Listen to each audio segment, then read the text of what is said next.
So I'd like you guys to give her a really nice big out of welcome. Jessy, Furniel.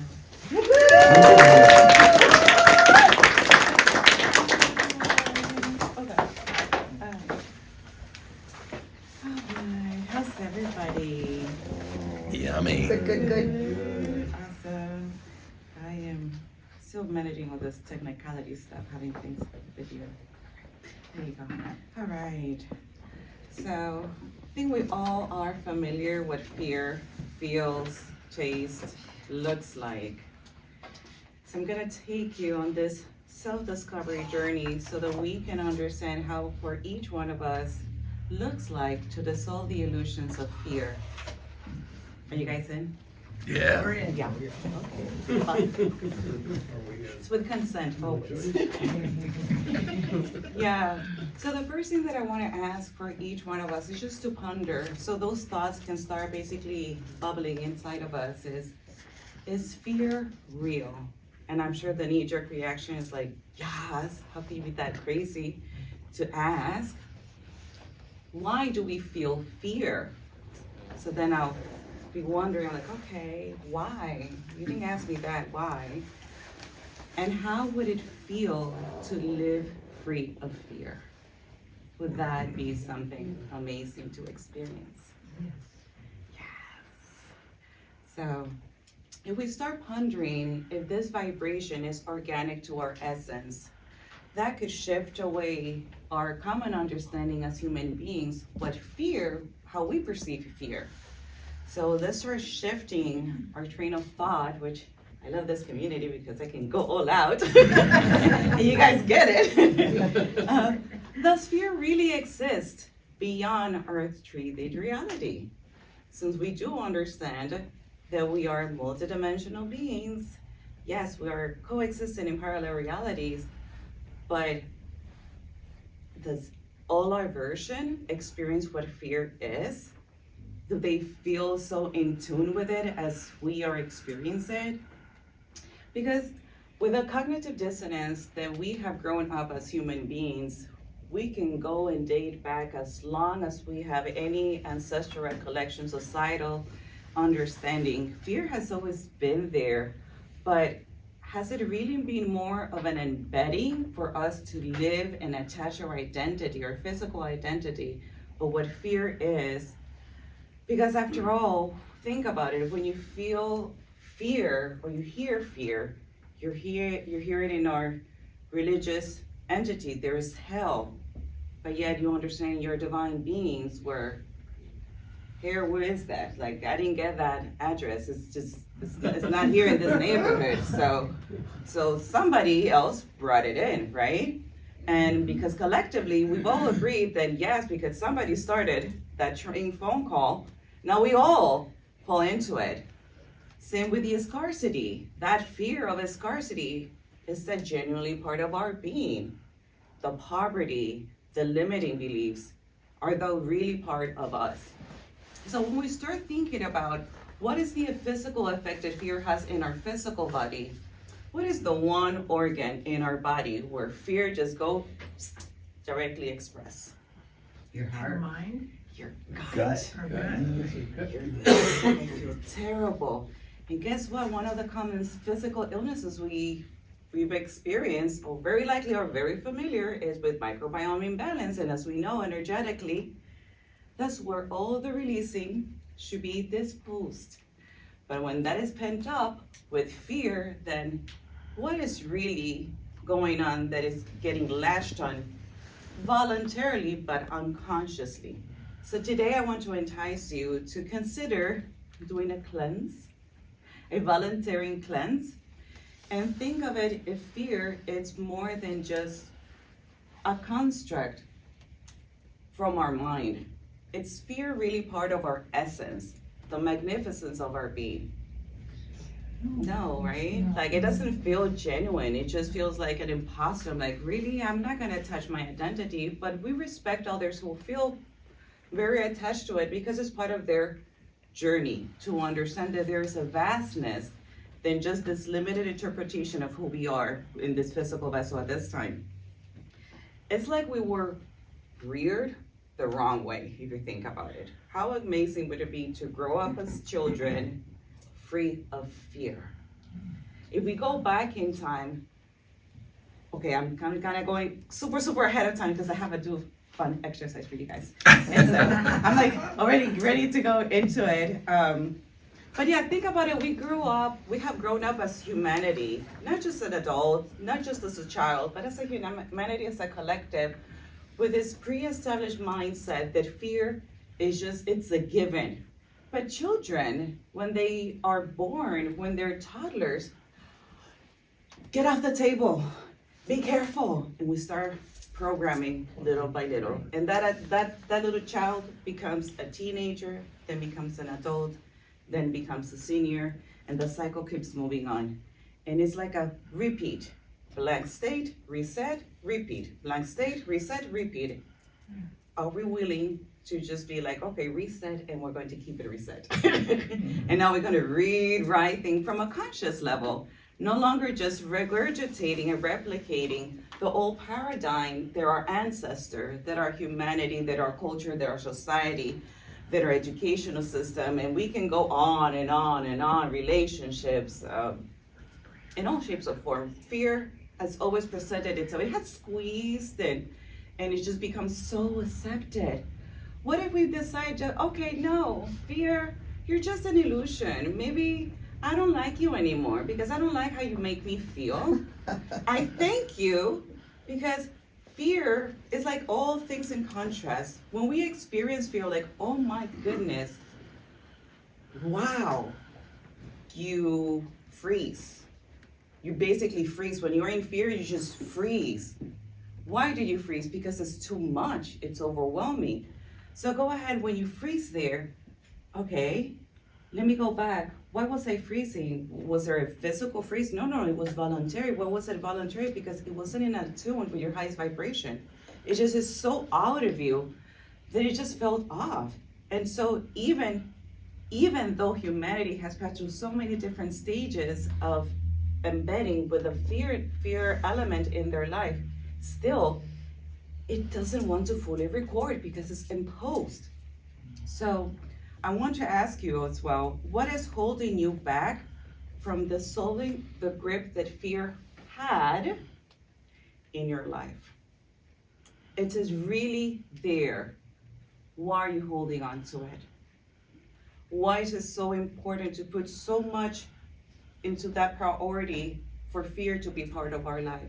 Is it possible to just put it on the side and understand, okay, you showed me this, but you're not the boss of my life, and I am not gonna take you everywhere I go.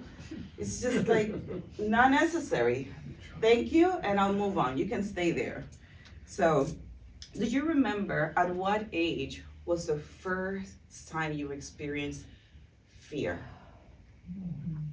Just raise your hands if you can remember that one moment when you first experienced fear, right? Was that part of your cellular memory? Meaning perhaps you experienced fear when you were in the womb of your grandmother. Perhaps it was just ancestral memory from generations and generations in your lineage, in your culture, in your land. That's already there recorded. But what we choose to do once we understand that that's part of our discovery, it's on us. It's not the fear. We're the ones in command. And we decide how we go about with fear whenever it creeps up. Okay, what are you trying to tell me? Oh, okay, this scenario. Okay, well, that's not scary anymore. Now I understand. I mean, because after all, what we don't know, we fear it. Just, again, because as humanity, we've been grown and groomed to just fear for the heck of it and attach to it. We saw in the last 3 years, people were so fearful for an invisible ghost. And yet, those of us that not gave in, I'm talking to you right now. And so, it can perfectly be an illusion. And the more others believe that illusion to be a reality, we are co-creators. And the same way we can co-create from a distortion, we can co-create from an enlightened stance, consciously.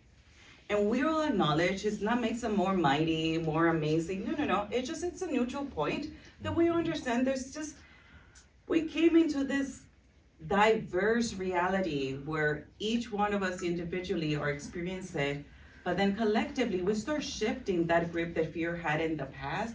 Now we're writing a new stage none of us know, but we sure heck really want to live without the fear being part of our life. It'll be there, but it's not gonna have the same grip. So that's really, really where I would like to invite you all. Moving on, and I'm getting close to the exercise. So this is where I love it. Fear, after all, as we can start to understand, fear is a state of mind that has been fashioned and manipulated by all communication resources. Government, media, news, etc., etc. We are constantly bombarded. Why? Because that's how it stays on trend. If we don't give it that priority, it's outdated. And so it needs to be regurgitated over and over and over, at home, at work, in every stage in your life. Oh my goodness, if I don't do that, if I cross the line, oh my gosh, something bad. Why am I gonna start manifesting something terrible to happen because I just crossed the street? Why? If you think that something terrible is gonna happen, even if it's not intended, you're co-creating it to just happen with the same intensity that you were pre-envisioning because of that fear. How many of us have unknown fears that we just inherit from our family, from our mother or our father or great-grandmother? They had their story, they experienced their fear, but because they didn't go ahead and heal that understanding where that fear stemmed from, it simply just piggyback onto you and piggyback and piggyback. But we can reset that consciously, as we all know. We're that amazing. Exercise time.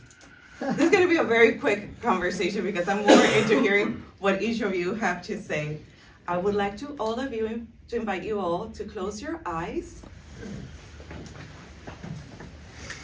for a brief moment and go to the place very briefly and connect and relieve as presently as possible your greatest fear. Connect all your senses. Just observe. As if it was a picture, you are observing all the elements, the smells, the sounds, your body, your sensations, your heartbeat, your hands. Just observe. Take a quick moment to observe. In that spot, now that you're relieving that tremendous fear, do you want to stay there forever? Is it something? What is holding you back from dissolving the grip that fear has in your life? When you connect with your heart, what does it tell you? Is that attachment because of something external holding you back in that fear? Or are you choosing to stay there and relieve it over and over?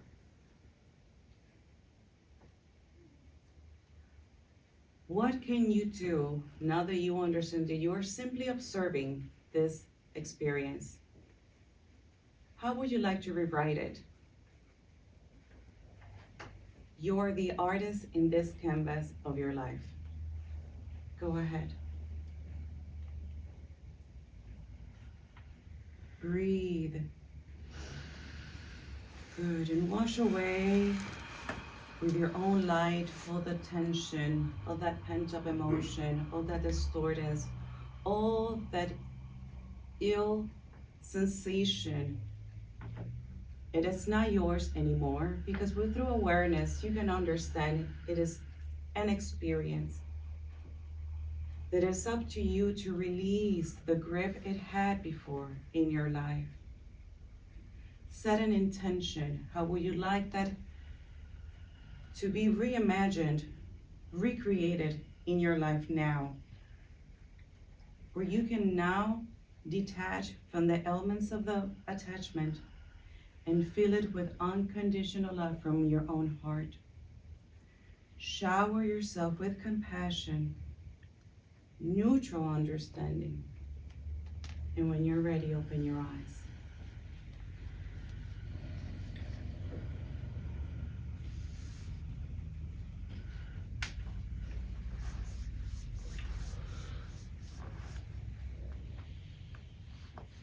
Does anybody feel open to share and raise your hand? What happened to them? Go ahead. I had to search for our greatest fear and I realized I have none, which was, I'm like, really? There you But, go. Yeah, Scratch off. Isn't that amazing? Yeah. Anybody else would like to share their experience? Go ahead, sir. I went back, at first I was like trying to catalog these experiences, and then I just realized that there's one that was about 5 years ago. It was very intense. I went to Peru and did the ayahuasca ceremony, and in the third night of that, I had this terrifying experience, and it was a sense of floating in a sea or cloud or like on a slide, and these shapes came and made these sounds, and it was like I couldn't connect, I couldn't understand. It was like there's information, and I felt totally isolated. My fear was, and it was panic in that moment, was I'm totally isolated, I'm totally cut off, and this is mechanistic, it's not human or warm or loving, it's sterile, and that panic. So when I look at that, and I look at, I've been guided in the experience to just go with the fear, just don't turn from it, just go with it and face into it. And of course I found my way out of it. Oh. And in coming out of it, I can go back now and realize that that sense of isolation is an illusion. I'm not separate from the world. I'm not separate. One of my favorite, I've sometimes used Hindu terms, Atman or Brahman, but my favorite word is, in English is this. I am this. And so if I just remember I'm this, there's no isolation there. It's totally, there's nothing to fear. Fear is irrelevant. It just doesn't fit. So. That's beautiful. Thank you. Wow, thank you, Bob. Thank you. Go ahead, share. When I was looking inside me, the different fears, it's like a warning system to, the fear is a warning system from me doing something that would lead to injury or whatever. And so it's kind of hard to let go of that. Like, I remember these two dogs on the trail. One of them was really afraid, and there was a bear, so she just retrieved, and the other one didn't have any fear, and it wasn't a good idea. So how do I then? It's hard for me to let go, but this is a learning system or a warning system. Right. Well, we do have the reptilian brain where we have that survival instincts, and my intention is to not live just there and broaden our awareness beyond just the survival. Yes, there's moments that fear can protect us, but my intention is, what is those other fears that now you can understand? Well, in that moment, like you had the discernment, that wasn't so good. But maybe that lack of fear, perhaps, did not put that other dog in harm's way. Have we ever considered that just staying there would not really put them in harm's way? Do we allow ourselves that unconditional trust that we would like others to have on us? Like, do we give others the chance? Personally, I'll tell you, I live in the mountains. I have yet to encounter a wild animal that I felt intimidated. Does not mean that I don't respect the animal for its natural way of being, but as we were talking about being one with Mother Earth, when we coexist in a vibrational state of mind, when our vibration, that energetic signature, it's in the same frequency, we can all understand each other. And my intention is for us to collectively start taking away the grip that fear was keeping us in that lower vibration, so that we can all come into a balance, however in shape is going to look for each one of us. But if we can open up this new frequency, which we're all feeling called to, it'll just make so much easier for others to also find their way to attune themselves to this new frequency.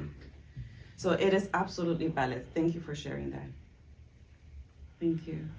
Anybody else? Yes, Don. Oh, so, it is said that the human or pretty much any animal, their biggest fear is death, of course, right? The ending. And so most of us don't really realize that we are spiritual beings. We get so caught up in this experience that we don't want to give it up, in any way, shape, or form. And then fear of pain. I don't like pain, I'm just not into that. So, so Well, yeah. One thing is the physical pain. Other thing is like our own self-inflicted pain. any pain. Yes. Of sorts. Yes. Right. Yes. So, about addressing death, about, because of when you understand death, it makes fear kind of go away. Yeah. Right. Exactly. In fact, I'll tell you what, my youngest, she is aware of incarnation and energy and all this. And we recently learned that one of our oldest dogs, which we had rehomed, had passed away. And they got sad for like a split second. And I explained today, Mommy was able to channel our former pet, and she's happy. She's like, Mommy, yeah, she just changed clothes. It's fine. I know, she's fine. And they went about the way. So imagine if we could understand at such a young age that death is just an illusion. Because yes, our meat suit is getting changed just like we change our clothes. It's just a change once we fulfill our experience, and that's it. Then we dissolve the illusion that the fear had in us. So yeah, that's amazing. Anybody else wishes to share any thoughts? I just want to ask you one. I sometimes think about fear as like a navigational aid. Like I look at my own fears and it's like, okay, that's something that if I want to learn and to grow, I need to face into that. I need to head that way and look at that. So I wonder how you. Yeah, well, I think we're all experiencing this whole surrendering right now stage between what was said recently, the solar eclipse, this new astrological changes. I'm not an astrologer. Yes, Mary. I want to hear the rest of what you have to say. Yes. I'll come to it. But right now we're going through this whole stage of surrendering, which we might fear that surrender. And I personally can attest to it, that I am finding, let's say, presented challenges that are nothing else but construct of my mind from letting go of control, from letting go of expectations, and allowing this, so much we brag about, just trust, which is my ending capture. So I'll go there and read my last note. I'll get there. So yeah, could fear be an illusion? How we choose to focus our energy becomes our reality. Fear, and this was a download I received during this week, is the lack of purity in trust.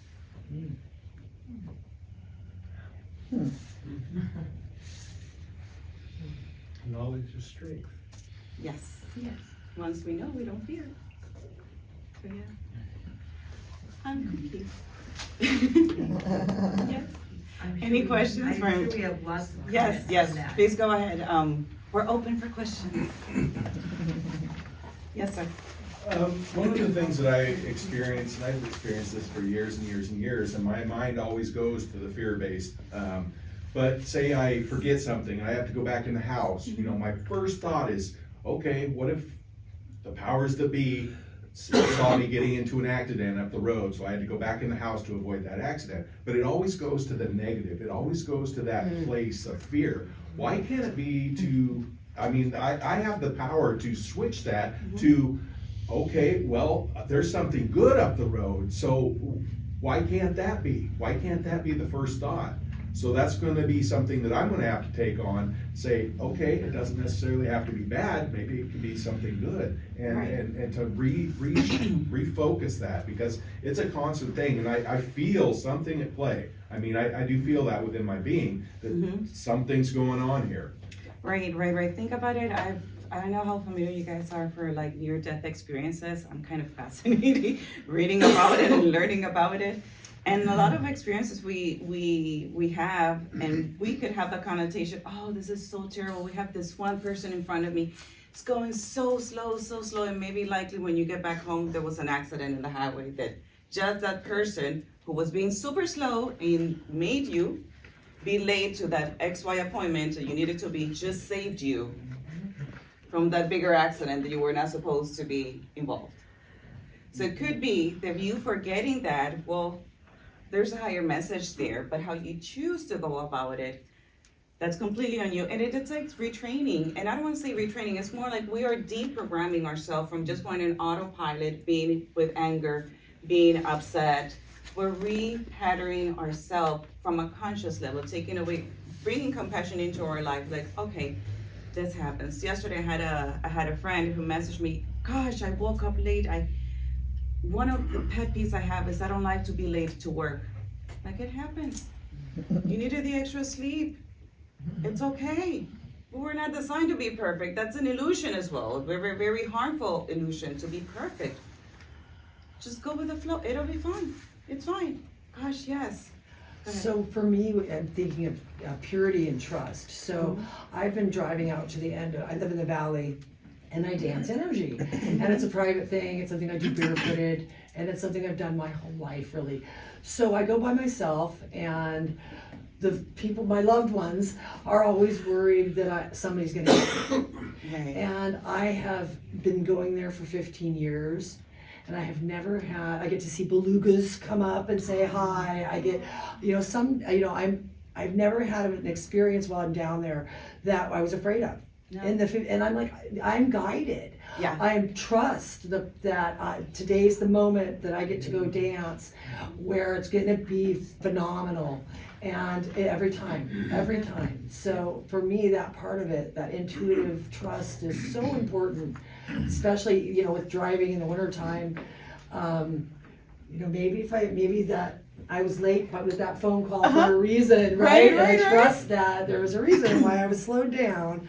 So yeah, I enjoy trusting the process. Thank you. Go ahead. So the energy we bring with us is the energy that shows up. Mm-hmm. So if we bring negative energy to the table, dumb things happen. Yeah, it's the same thing as when we are in certain scenarios and we just simply feel this, I should not be here, but you force yourself. I'm like, well, now you made a conscious decision because the signals were there, but you chose to stay there. So don't complain about it. Yes. Well, I really want to thank you for bringing this, coming and giving us this presentation today, because I was always really cocky about fear. I never felt like I was fearful of anything. I mean, I'd hang off a building when I was in construction and climb scaffolding and hang by a rope and off the edge of this. And so I was really surprised when I went into your exercise to find that, boom, I'm fearful of falling off the rope. What? Okay, why? I'm not around this very much, but when you go to the edge of a volcano, I just gotten married and went to the edge of a volcano, and Why not? telling my husband, That's what people do. walk back, don't get so close, And then there's this other cliff, and it was like, what is up with that? Yeah. Okay, and so I'm gonna uncock my gun. So I think fear is, one of those healthy things. Yeah. But just being acknowledged of it and not be so cocky about it, about not being fearful of anything. Oh, is a real good thing. Yeah. Thank you. Reality return. Wow. Thank you. Yes, yes. Oh, sorry. Bobby, go Bobby, ahead. go ahead. There we go. I've never had to work a lot with fear. Fear hasn't been super present. Anger was much more something that I had to work through in that. And I remember doing a hypnotherapy session where I was the patient client and going back in and really exploring that. And like it felt like something that I like I needed to get rid of, that I needed to cleanse myself of. And in the hypnotherapy session, the hypnotist says there's going to be a symbol when I snap my fingers, and there was this 14-foot Indian. And she says, there's a 14-foot Indian. And I said, what should I do? And she says, why don't you ask him a question? And so I went and said, why do I have this anger? And the response was, anger is a very good teacher. Don't run from it. Listen to the message that it's trying to tell you. And what that did was shift the relationship that I have with anger. And as soon as that shifted, it started to arise a lot less. And it reminded me of that poem, that what I resist will persist. And I was very, very much resisting the anger, and I was like trying to organize my life, that I thought if I lose my temper, it's going to be like both a big embarrassment and extremely counterproductive to what it was that I was trying to achieve. So it was like a mortal sin in my mind. And once the Indian came and talked to me and just said, it's a good teacher, the message that I got with that was just changing my relationship with that emotion and looking to it not as an indicator of my current circumstances. Because like if we're pulling up fear here, there's nothing to fear here, but that doesn't mean we can not imagine something that would make us fearful, but that's not real. So that's like that false evidence appearing real. And it just seemed like through that, and I think through this, if somebody's struggling with fear, that looking at it, what does this fear, why is it showing up? What is it asking of you? What is its message for you? And instead of my old reaction was just like, oh God, here it comes, no. And it was pure resistance. And after that, I started to just get curious. And a lot of it just melted away. I mean, because a lot of it was, I think, me projecting where things might be going. And I was very good, I still am very good at imagining how bad. I can like pull up the worst case scenario. It's like an autopilot. Yeah. It's an autopilot. Yeah, so looking at it instead as talking about my circumstances and rather as guidance about how I'm doing on the inside and getting curious about that helped immensely. That's wonderful. Yeah, go ahead, Deb. Thank you, Bobby. So one of the things that you said, fear is lack of purity and trust. And so suggestions for how does one strengthen their trust from the primal fears that we all face? And that's why when we're doing the exercises, I invited connect to the senses, but just observe. I wasn't asking you to go ahead and relieve it and go ahead and go dive in. That's just putting a finger on a sore cut. Like, no, just observe. Because when we can observe without attaching ourselves into the scenario, now we can get the bigger picture. How did I get here? What was happening all around me? Why did I respond this way? Now with the understanding that I have now, I can take away the guilt. We feel guilty of those experiences that are harmful to us. We can feel lack of empathy and compassion toward ourselves. How about if I bring in love? What would it feel to relive this experience? We start melting away that harshness and start softening and start opening other channels of communication so that we can understand why did that fear experience show into our life. And perhaps, very likely, now we just start listening to our essence, why we chose to live that experience so that we can have that understanding and bring it into our life. And just by having that understanding, now that image has dissolved. Because that was the whole purpose behind it, for you to have the understanding what it needed to happen in your life. What was the learning lesson behind that experience? It's honestly, even the most terrible experience has a divine purpose. But when we can detach our identity with the emotion of that experience, then we can observe it from a higher perspective with further understanding, with appreciation even. What I do, when you mentioned that, many times what I do is or even if I'm, chatting with somebody who's got, sometimes we're counselors to each other, right? Yeah. Is rising to the 20,000-foot level or even higher, where you can look at it from a different perspective, or maybe see the whole entire picture, or go to the other side of the circle. Those are two of my favorites. Yeah. And there's amazing revelations when you get above the clouds. Yeah, but the funny thing is that yesterday, as I was prepping for the presentation today, I was passing my thoughts with my husband and our friend, and he was telling me he made beautiful observation. I think it's wonderful when we can hear both energies exchange on one same topic, because now the picture gets so much wider. I'm like, wow, I didn't even consider that, but you're on point.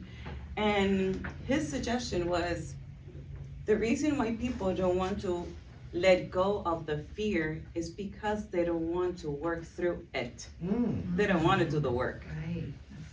It's easy to stay there on the ego victim seat and just get really, really warm than just take the courage to stand up and now just turn around and see the bigger picture. How did I get here? It is my choosing to stay here now that I better understand all the scenario.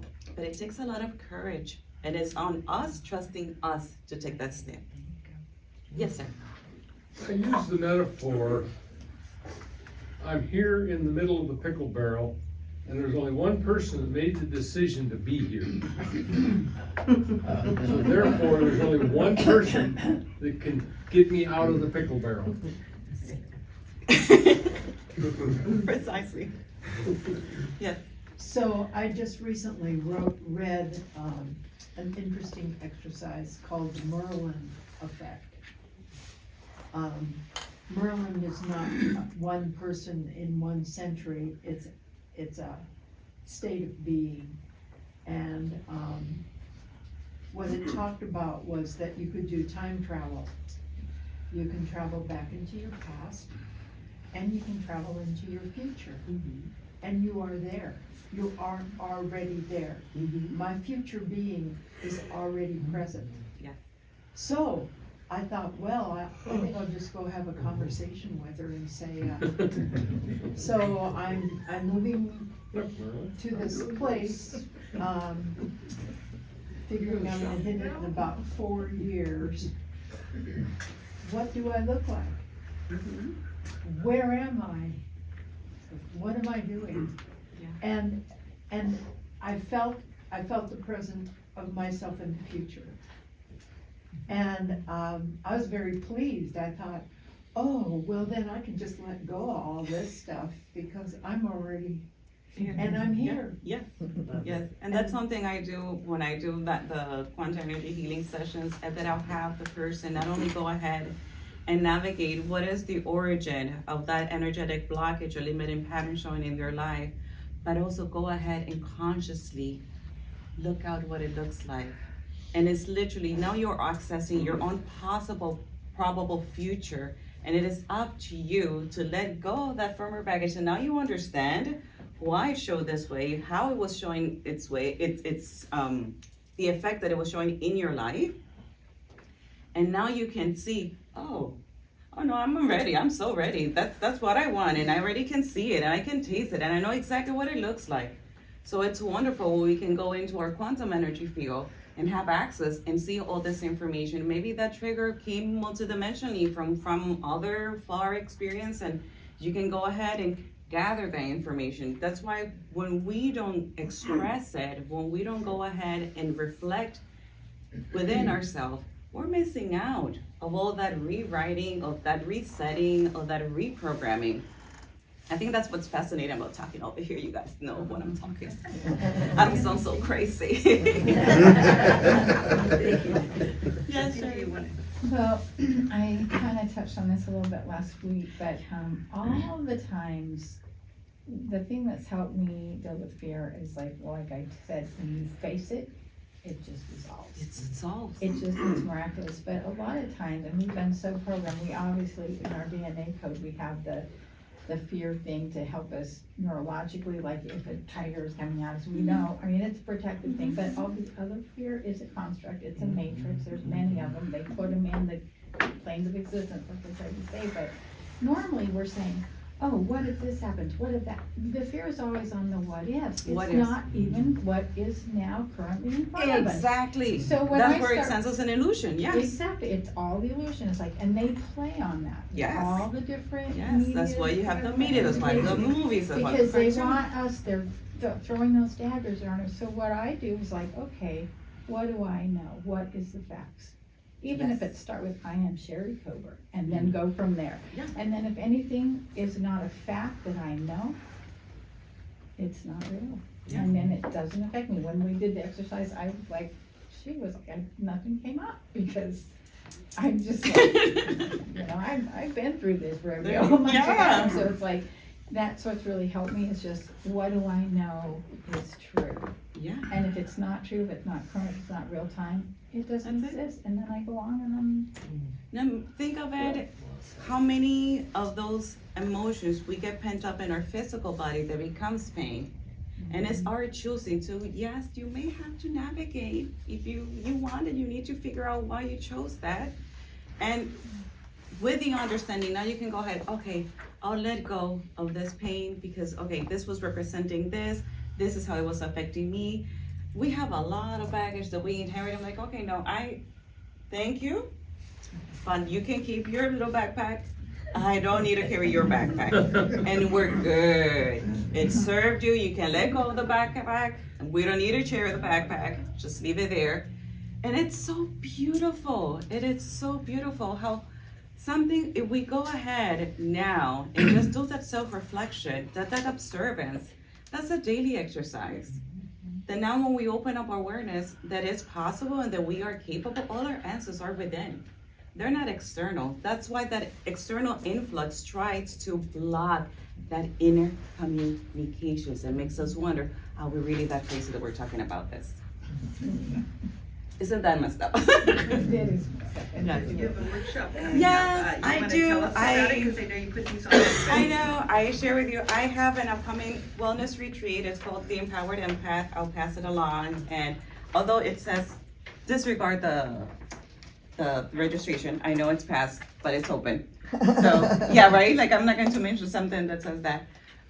So I have a wellness retreat, it's specifically it's for 8 attendees, and what it is, it's all about intuitives and empaths going in and shedding off those initial layers, or maybe just like, okay, I'm just ready the next step to go and reactivate yourself.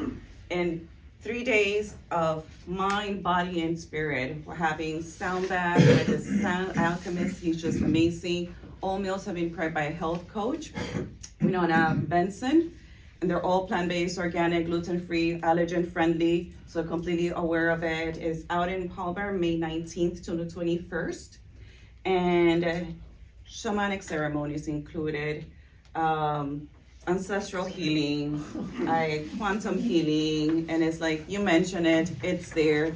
Not only it's actual exercises during the retreat, but also open space to recalibrate, because it's a lot of shedding off, but it's a beautiful time period where we're now being highly encouraged to empower ourselves and let go of all that stagnant energy that before we were not even aware it existed, because we identify with it. It's just normal. Everybody in our family has that. Everybody I know is experiencing this, so it's so normal. And now we're just creating that reset button. I don't know why I said reset button today a lot. Because it's true. It's confirmation period, so It's yes. the time for reset, right? So yes. So the flyer has been passed down, so everyone can take a glance. I do have availability for the last few spots. And I thank you, each one of you, for sharing your time with me to listen to me. Jessy's gonna hang around and you Yes. can visit with her. Please give her a big hand.